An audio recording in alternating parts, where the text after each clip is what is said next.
आदाब नाजरीन, मैं Mohammad Ajmal Ali Khan, news one live में आपका इस्तकबाल है।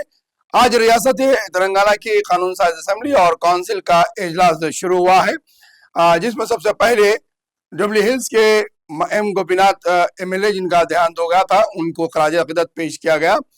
इस मौके पर चीफ मिनिस्टर ने उन्हें अपने पूरे जमात की तरफ से और हुकूमत की तरफ से करारदाद पेश किया।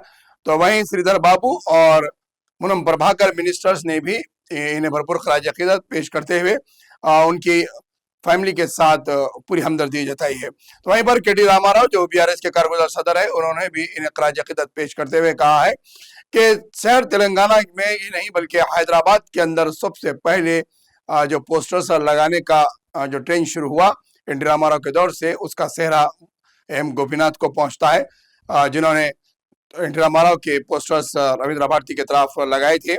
ये कल्चर उनकी तरफ से ही आया है और उन्होंने उनके लिए अपनी खराज अकीदत पेश किया है और भरपूर उनकी खिदमत को खराज अकीदत पेश करते हुए उनके बारे में तफसीलात बताई है। असेंबली का सेशन अभी जारी है और करारदाद पेश करने के बाद इख्तिताम पजीर होगा। इसके बाद कैबिनेट का इजलास मुनक्किद होगा और फिर पीर से नॉर्मल सेशन किया जाएगा।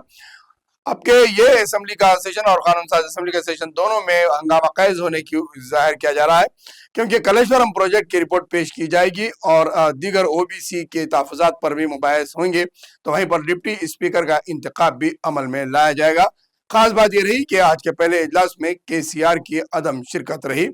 बाकी की खबरें आपको अपडेट करते रहेंगे। अध्यक्ष,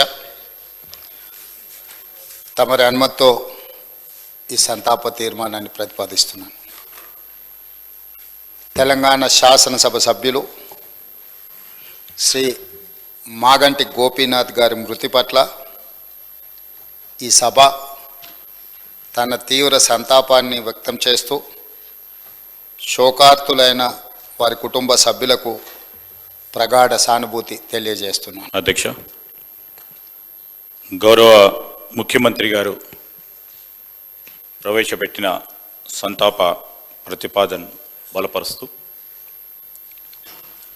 ఈరోజు మన అందరికీ కూడా సుపరిచితులు, ప్రత్యేకంగా నాకు చాలా దగ్గర వ్యక్తిగా ఒక అన్నగా మరి మాగంటి గోపీనాథ్ గారి అకాల మరణం చాలా దిగ్భ్రాంతిని కలిగించింది. అధ్యక్ష, ఈరోజు వారు జూబ్లీ హిల్స్ నియోజకవర్గానికి ప్రాతినిధ్యం వహించి మన అందరి సహచర ఎమ్మెల్యేగా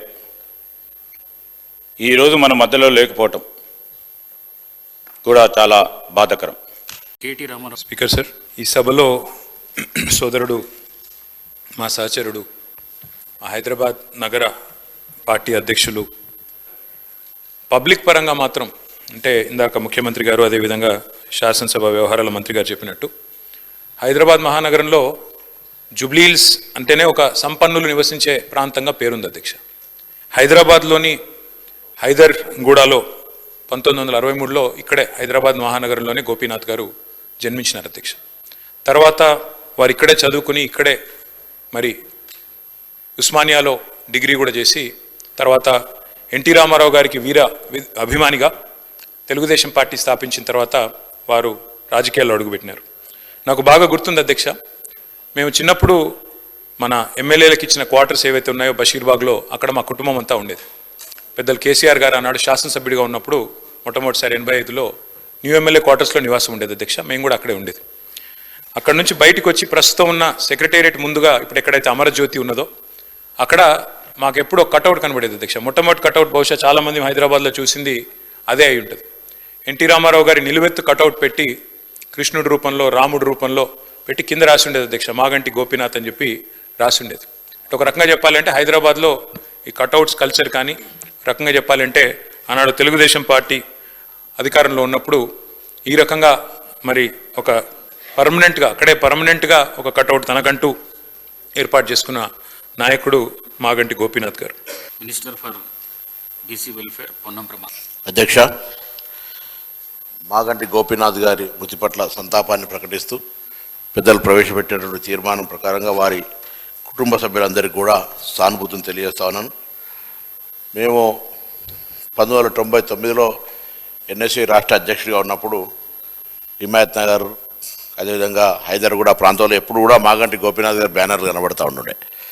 సో ఎప్పుడు ఆ విధంగా రాజకీయాల్లో ఉంటూ మీ ఎన్ఎస్సి రాష్ట్ర అధ్యక్షుడిగా ఉంటే ఆ సందర్భంలో పరస్పరంగా ఆర్గనైజేషన్స్ డిఫరెంట్ అయినా కూడా కాంపిటేటివ్ స్పిరిట్లా వారితో వివిధ కార్యక్రమాల సందర్భంగా కలిసేటువంటి అవకాశం ఉంటే తిరిగి మళ్ళీ కాంగ్రెస్ ప్రజాపాలన ప్రభుత్వం ఏర్పడ్డ తర్వాత హైదరాబాద్ ఇన్ఛార్జి మంత్రిగా జూబ్లీ శాసనసభ్యుడిగా వారితో అనేక సందర్భాల్లో కలిసి వివిధ కార్యక్రమాల లోపల చర్చించేటువంటి అవకాశం వచ్చింది.